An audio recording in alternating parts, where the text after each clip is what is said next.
जय हिंद दोस्तों।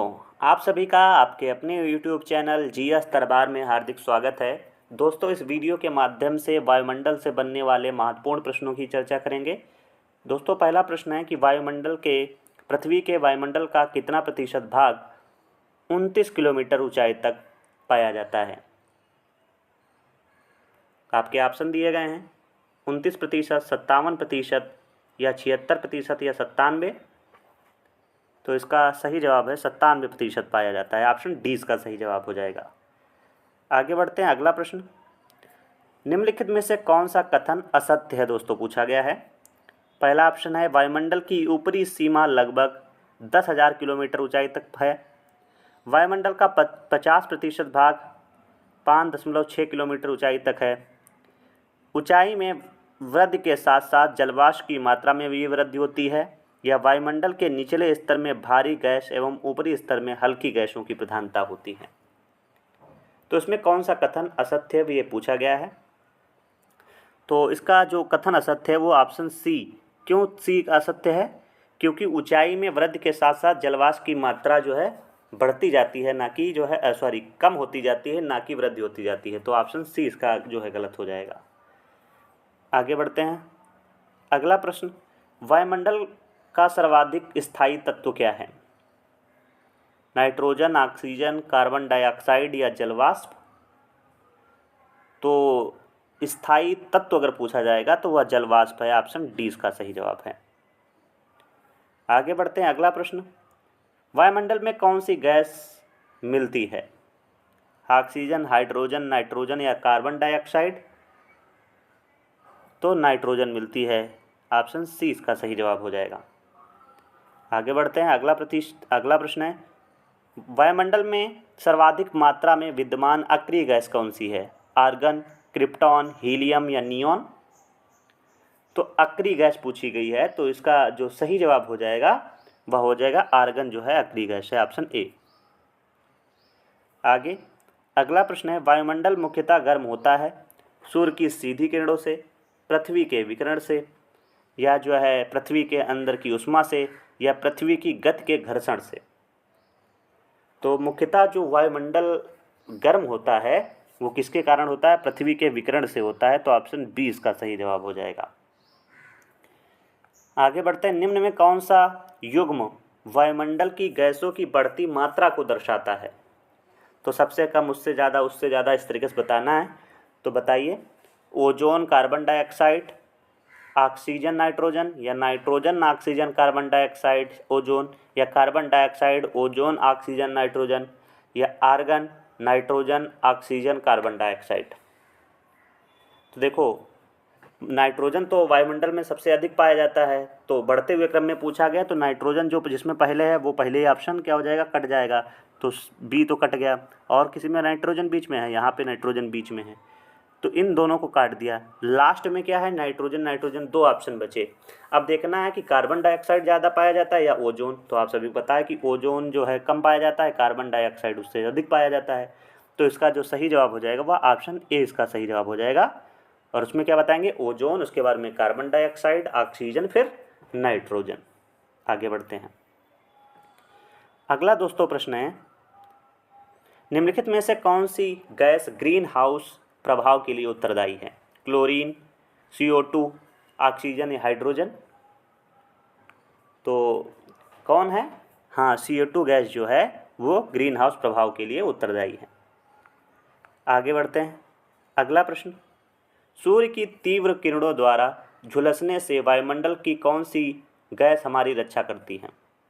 जो सूर्य का प्रकाश आता है पृथ्वी तक, उसमें ऐसी कौन सी गैस है जो हमारे जो शरीर को झुलसने से रोकती है?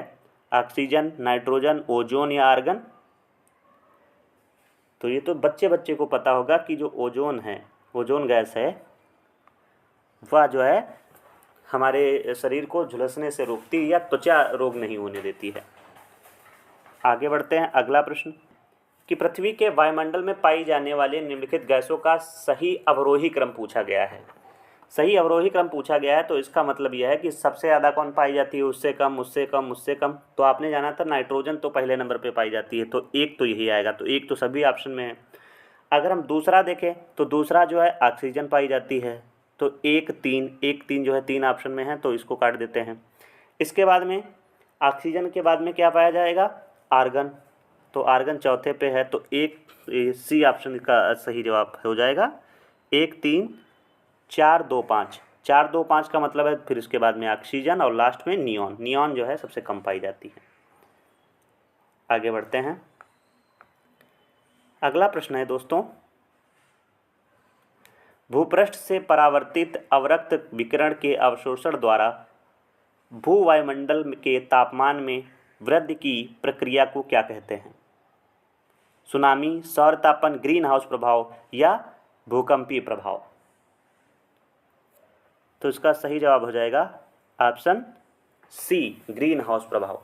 दोस्तों वैसे हम लोग जो है प्रश्नों के बीच में उसकी विस्तृत चर्चा नहीं करते हैं, लेकिन मेरा मन मान नहीं रहा, मैं इसको थोड़ा बता देता हूं कि क्योंकि बहुत लोगों का कन्फ्यूजन रहता है कि ग्रीन हाउस प्रभाव क्या होता है। तो जैसे मान लीजिए कि ये दोस्तों पृथ्वी है और पृथ्वी के चारों ओर आप सभी को पता है वायुमंडल है इस तरीके से, और मान लीजिए कि ये सूर्य है। अब क्या, सूर्य की किरणें क्या होती हैं, पृथ्वी तक आती हैं। सूर्य की किरणें कहाँ तक आई, पृथ्वी तक आई, लेकिन वापस जो है पुनः जो है ऊपर की ओर नहीं जा पाती हैं। क्यों? क्योंकि यहाँ पे जो है ये वायुमंडल की है परत, और वायुमंडल की परत जो है सूर्य की किरणों को आने तो देता है लेकिन वापस पुनः जाने नहीं देता, और इसमें जो है CO2 मुख्य होता है ग्रीन हाउस प्रभाव में, आपने जाना था। और यह जो है जो सूर्य विकिरण आया था उसको पुनः वापस नहीं जाने देता है, और इसमें यहाँ पे CO2 है ना, तो ये धीरे धीरे गर्म हो जाता है। इससे हमारी पृथ्वी भी जो है गर्म हो जाती है, और यह जो है पृथ्वी को ठंडा होने से रोकती है। तो ग्रीन हाउस प्रभाव जो है यह पृथ्वी के लिए बहुत ही लाभदायक है। अगर ग्रीन हाउस प्रभाव ना होता तो लगभग -18 डिग्री सेल्सियस जो है पृथ्वी ठंडी हो जाती, ये समझ लीजिए। तो ग्रीन हाउस प्रभाव पृथ्वी के लिए बहुत ही इंपॉर्टेंट है। तो इसमें पूछा गया था भूपृष्ठ से परावर्तित अवरक्त विकिरण के अवशोषण द्वारा भू वायुमंडल के तापमान में वृद्धि की प्रक्रिया को क्या कहते हैं? ग्रीन हाउस प्रभाव कहते हैं, और मैंने आपको समझा भी दिया कि ग्रीन हाउस प्रभाव किसे कहते हैं। आगे बढ़ते हैं। अगला प्रश्न, वायु में नाइट्रोजन का प्रतिशत कितना है? तो वायुमंडल में बताइए नाइट्रोजन की मात्रा कितनी है? तो इसका मैं सही से जवाब बता देता हूँ, इसमें 78.30 ये जो है इसका सही जवाब हो जाएगा। आगे, सही उत्तर चुनिए जो वायुमंडल की परतों की क्रमबद्धता को दर्शाता है। आपके ऑप्शन हैं आयन मंडल, फिर आयतन मंडल, मध्य मंडल, समताप मंडल, परिवर्तन मंडल, इस तरीके ऑप्शन दिया है। मैं यहाँ पे थोड़ा चित्र बना के ही आपको बता देता हूँ। जैसे मान लीजिए कि यह जो है, इसको थोड़ा ऊपर बनाते हैं, हो सकता है आपको न दिख रहा हो, यहाँ पे बनाते हैं।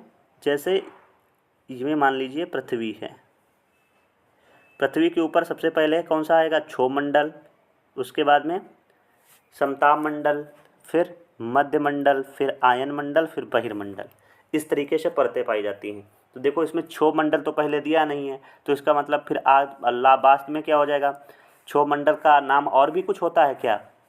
क्षोभ मंडल, समताप मंडल, मध्य मंडल, आयन मंडल, बहिर्मंडल। तो देखो इसमें बहिर्मंडल तो कहीं दिया नहीं है, तो इसका मतलब इसमें जो ऑप्शन सही हो जाएगा वो ऑप्शन बी क्या हो जाएगा?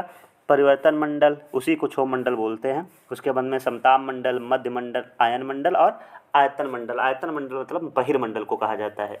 तो इस तरीके से ऑप्शन बी इसका सही जवाब हो जाएगा। परिवर्तन मंडल दिया है या क्षोभ मंडल का नाम है? तो क्षोभ मंडल, समताप मंडल, मध्य मंडल, आयन मंडल और आयतन मंडल को बहिर्मंडल भी कहते हैं। तो इसका बी जो है सही जवाब हो जाएगा। आगे देखते हैं। अगला है, वायुमंडल को क्षोभ मंडल, समताप मंडल आदि परतों में विभाजित करने का मुख्य आधार क्या है? तापमान, वायुदाब, संघटन या घनत्व?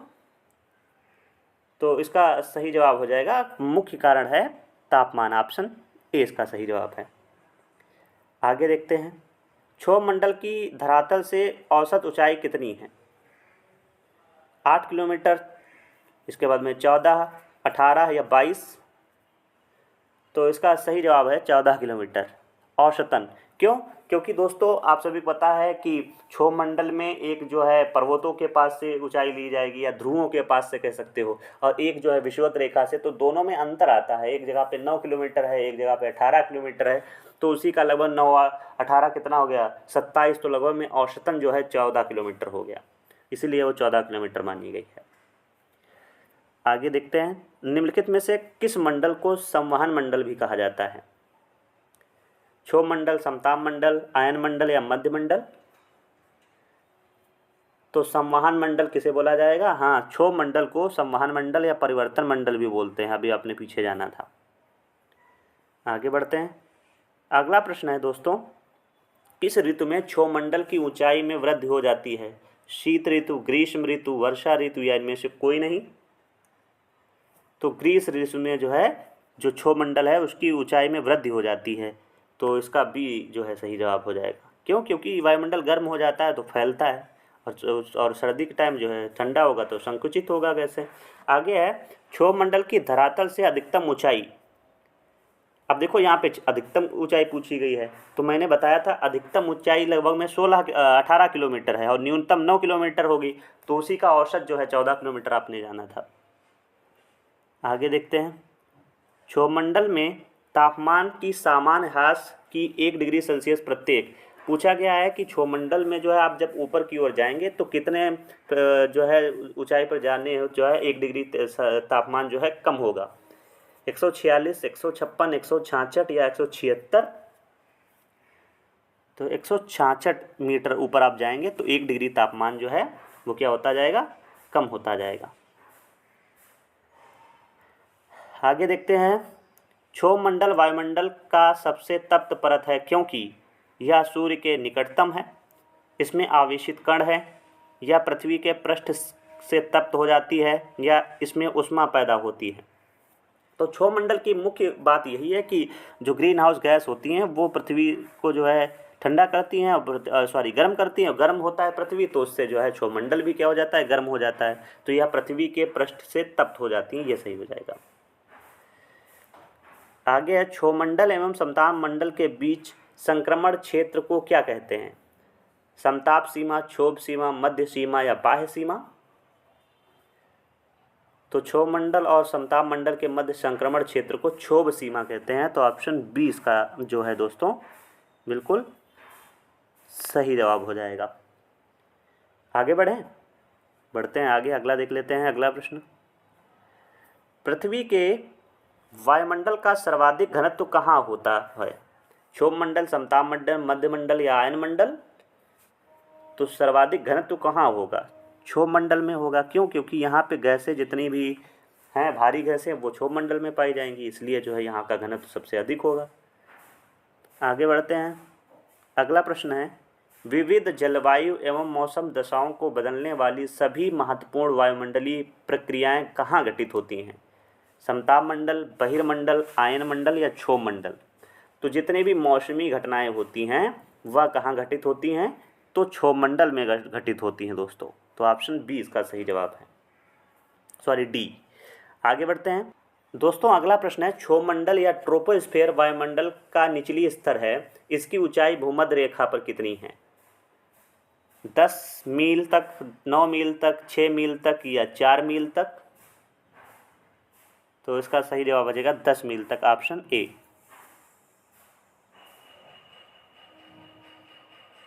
आगे देखते हैं अगला प्रश्न, मेघ गर्जन वायुमंडल की किस परत में होता है? मैंने बताया था वायु जितना भी मौसमी घटनाएं होंगी वो किस में होंगी? क्षोभ मंडल में होगी, तो ऑप्शन सी इसका सही जवाब हो जाएगा। आगे बढ़ते हैं, परिवर्तन मंडल या क्षोभ मंडल में तापमान ऊंचाई के साथ घटता है, बढ़ता है, अपरिवर्तित रहता है, या पहले घटता है पुनः बढ़ता है? तो हमने बताया था अभी पिछले प्रश्न में कि जैसे हम लोग जो है ऊंचाई की ओर जाते जाएंगे तो और वहाँ पे मैंने ऑप्शन में भी बताया था 166 मीटर ऊपर जाएंगे तो 1 डिग्री तापमान जो है क्या होता जाएगा? कम होता जाएगा। तो इसका मतलब जो है ऊंचाई के साथ तापमान घटता है, ऑप्शन ए इसका सही जवाब है। आगे देखते हैं, समताप मंडल है, देखो दोस्तों इनका अंग्रेजी में नाम आपको ज़रूर याद होना चाहिए। जैसे अभी आपने क्षोभ मंडल का नाम जाना था ट्रोपोस्फियर, इसी तरीके समताप मंडल को स्ट्रेटोस्फीयर बोलते हैं, मध्य मंडल को मीजोस्फीयर बोलते हैं, आयन मंडल को थर्मोस्फीयर बोलते हैं। तो ये सभी आपको जो है नाम इंग्लिश में भी याद रहना चाहिए। क्यों? क्योंकि इनका नाम जो है किस में पूछ देते हैं, इंग्लिश में भी पूछ देते हैं। समताप मंडल ना लिख के स्ट्रेटोस्फीयर लिख देंगे तो फिर आपका जो है गड़बड़ हो जाएगा मामला। ट्रोपोस्फीयर देंगे, मीजोस्फीयर देंगे, थर्मोस्फीयर देंगे, तो फिर वहाँ पे गलत होने की संभावना रहती है कि आपने तो हिंदी में याद किया था और यहाँ पे इंग्लिश में नाम लिख के आ गया है। पूछा गया समताप मंडल है वायुमंडल का मध्यस्थ प्रदेश, वायुमंडल की ऊपरी यहाँ पे प्रदेश, वायुमंडल का निचला प्रदेश, या क्षोभ सीमा के ऊपर स्थित है। तो सभी को पता है कि क्षोभ सीमा के ऊपर स्थित है, तो ऑप्शन इसका डी सही हो जाएगा। आगे बढ़ा, चलो आगे बढ़ते हैं। वायुमंडल की किस सतह में तापमान में बहुत अधिक उतराव चढ़ाव नहीं होता है? तो इसका सही जवाब हो जाएगा समताप, क्योंकि इसमें जो है समान ताप होता है, तो समताप। तो ऑप्शन ए इसका जो है सही जवाब हो जाएगा। और इसमें जो है समताप मंडल में ही ओजोन परत पाई जाती है, और यही समताप मंडल में क्या होता है, कोई भी मौसमी घटनाएं नहीं होती हैं, और साथ ही साथ जो हमारा हवाई जहाज उड़ता है वो समताप मंडल में ही उड़ाया जाता है। आगे देखते हैं। ओजोन परत मुख्यतः पाई जाती है, अभी मैंने बताया था कि ओजोन परत मुख्यतः कहाँ पाई जाती है, तो इसका सही जवाब बता दीजिए। हाँ, तो इसका सही जवाब है समताप मंडल। देखो दोस्तों, ओजोन परत जो है लगभग 15 किलोमीटर से शुरू हो जाती है और 35 किलोमीटर तक है। तो ऐसे तो देखा जाए तो क्षोभ मंडल में भी सब जो है ओजोन परत पाई जाती है, लेकिन जो है मुख्यतः किस मंडल में पाई जाएगी, क्योंकि 18 किलोमीटर के बाद जो है क्षोभ मंडल समाप्त होता है, और समताप मंडल शुरू हो जाता है। तो ज़्यादा भाग किसमें है, समताप मंडल में, इसलिए समताप मंडल इसको याद रखना है। ये ना सोचिएगा कि 15 किलोमीटर से शुरू होता है, तो ऐसे तो क्षोभ मंडल भी है, लेकिन मुख्यतः किसमें पाई जाएगी, समताप मंडल में। आगे बढ़ते हैं। अगला प्रश्न है, निम्नलिखित में से कौन सी वातावरणीय परत सूर्य की पराबैंगनी किरणों को अवशोषित कर लेती है? क्षोभ मंडल, समताप मंडल, आयन मंडल या ओजोन मंडल? तो इसका सही जवाब हो जाएगा ओजोन मंडल, या इसको समताप मंडल भी कह सकते हैं, क्योंकि समताप मंडल में ही ओजोन परत पाई जाती है, ओजोन मंडल है, तो यहाँ पे स्पेशली उसका उदाहरण दिया गया है ओजोन मंडल, तो उसको मैं लगाऊंगा। आगे बढ़ते हैं। अगला प्रश्न है, समताप मंडल को जेट विमानों के उड़ान के लिए आदर्श माना जाता है, क्योंकि अभी मैंने बताया था कि जितने भी हवाई जहाज़ वगैरह हैं वह जो है, या जितने भी जेट विमान हैं वह समताप मंडल में उड़ाए जाते हैं। क्यों? तो देखते हैं। इस परत में उपस्थित ओजोन के कारण ईंधन की खपत कम होती है, या इस परत में तापमान सम रहता है जो ईंधन की दक्षता के लिए अनुकूल परिस्थिति है, या यह परत विमान भेदी शस्त्रों की मारक क्षमता से बाहर है, या इस परत में बादल तथा अन्य मौसमी घटनाएं नहीं होती हैं। तुरंत समझ गए होंगे कि मौसमी घटनाएं नहीं होती हैं, तो इसका ऑप्शन डी इसका सही जवाब हो जाएगा। आगे देखते हैं। समताप मंडल के संबंध में निम्न में से कौन सा कथन असत्य है? समताप मंडल का विस्तार 50 किलोमीटर की ऊंचाई तक पाया जाता है। समताप मंडल की सीमा आयन मंडल से मिलती है। इस मंडल में बादलों का अभाव पाया जाता है। इस मंडल में धूल कण और जलवाष्प की मात्रा काफ़ी कम होती है। तो इसमें असत्य पूछा गया है, तो बता दीजिए इसका सही जवाब। हाँ, समताप मंडल की सीमा आयन मंडल से मिलती है, तो ऐसा जो है नहीं है। क्यों? समताप मंडल की सीमा क्षोभ मंडल से और साथ ही साथ मध्य मंडल से मिलती है, ना कि आयन मंडल से। तो ऑप्शन बी इसका सही जवाब है। आगे बढ़ते हैं। अगला प्रश्न है, ओजोन परत के प्रतिवर्ष 7% की दर से अपक्षय के कारण उसमें 10 मिलियन वर्ग किलोमीटर का छिद्र बन गया है, या छिद्र अव्यवस्थित है। आर्कटिक के ऊपर, अंटार्कटिक के ऊपर, ध्रुवों के ऊपर, या अमेरिका एवं यूरोप के ऊपर? तो इसका सही जवाब है अंटार्कटिका के ऊपर, ऑप्शन बी इसका सही जवाब है।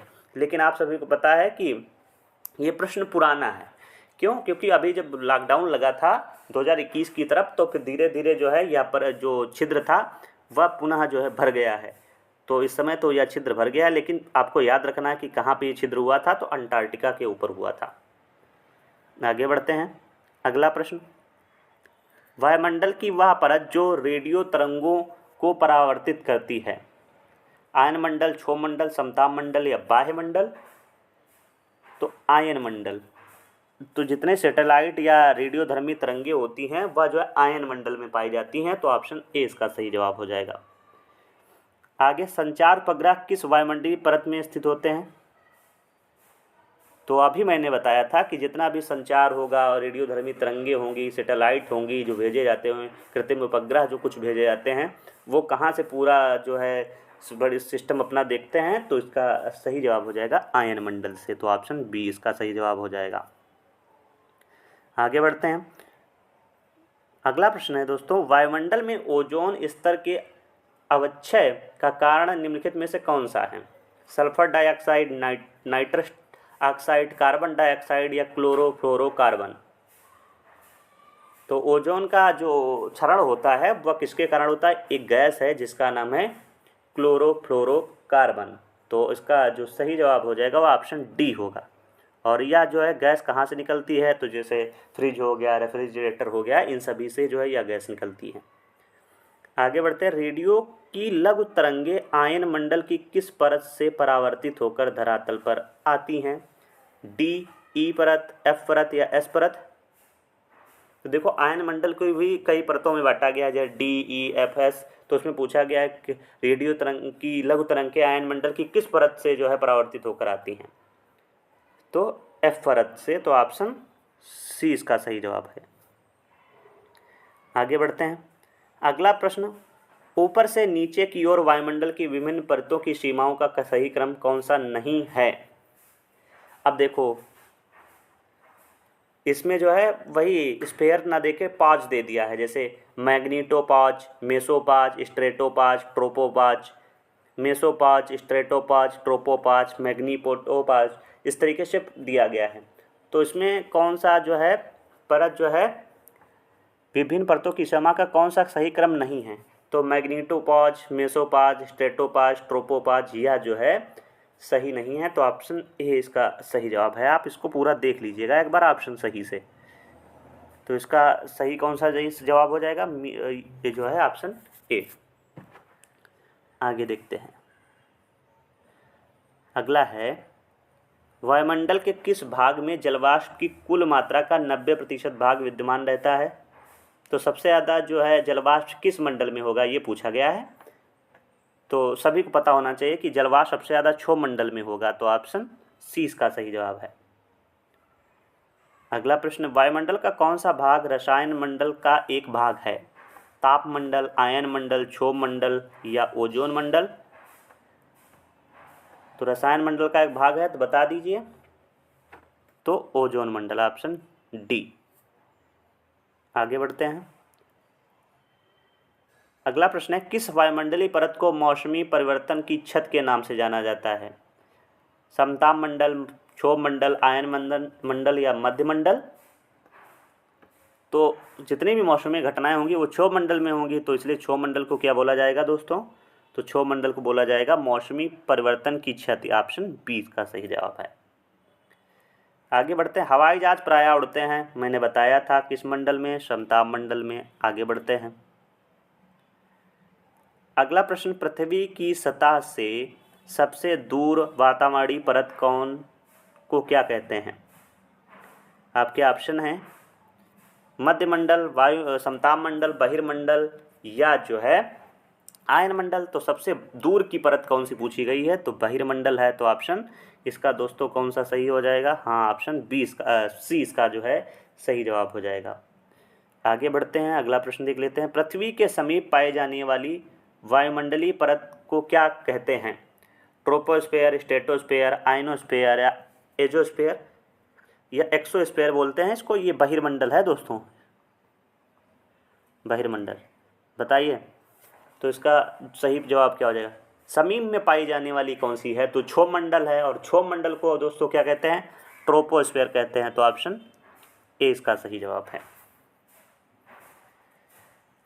अगला है, वातावरण में सबसे ज़्यादा ओजोन का संकेंद्रण कहाँ होता है? तो ओजोन परत सबसे ज़्यादा कहाँ पाई जाएगी? समताप मंडल में, तो इसका सही जवाब है समताप मंडल। आगे बढ़ते हैं। समुद्र तल पर औसत वायुदाब कितना होता है? ये प्रश्न हो सकता है आपके लिए नया हो, तो इसका सही जवाब हो जाएगा 1013.25 मिलियन मिलीबार। ये जो है समुद्र तल पर औसत वायुदाब होता है। आगे देखते हैं, वायुदाब प्रायः सर्वाधिक होता है जब वायु होती है ठंडी तथा शुष्क, ठंडी तथा नम, शुष्क तथा उष्ण या उष्ण तथा नम। तो ठंडी एवं शुष्क होगी तब जो है वायुदाब प्रायः सर्वाधिक होता है। आगे देखते हैं, वायुदाब में अचानक आने वाली कमी निम्न में से किसका सूचक होती है? स्वच्छ मौसम, तूफान मौसम, अत्यधिक शीतल मौसम या वर्षा का मौसम।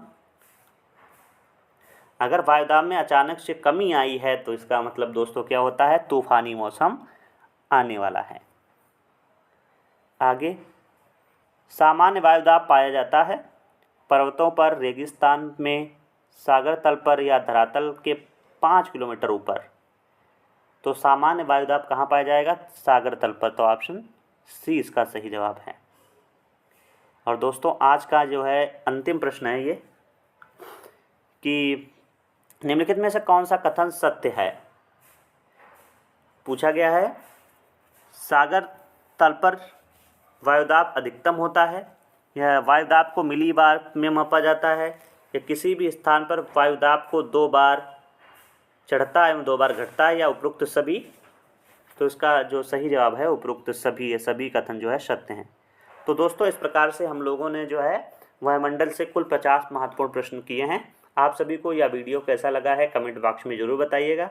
यदि वीडियो अच्छा लगा है तो चैनल को सब्सक्राइब कर लीजिए, और अभी तक वीडियो को शेयर नहीं किया है तो ज़्यादा से ज़्यादा लोग शेयर कर दीजिएगा।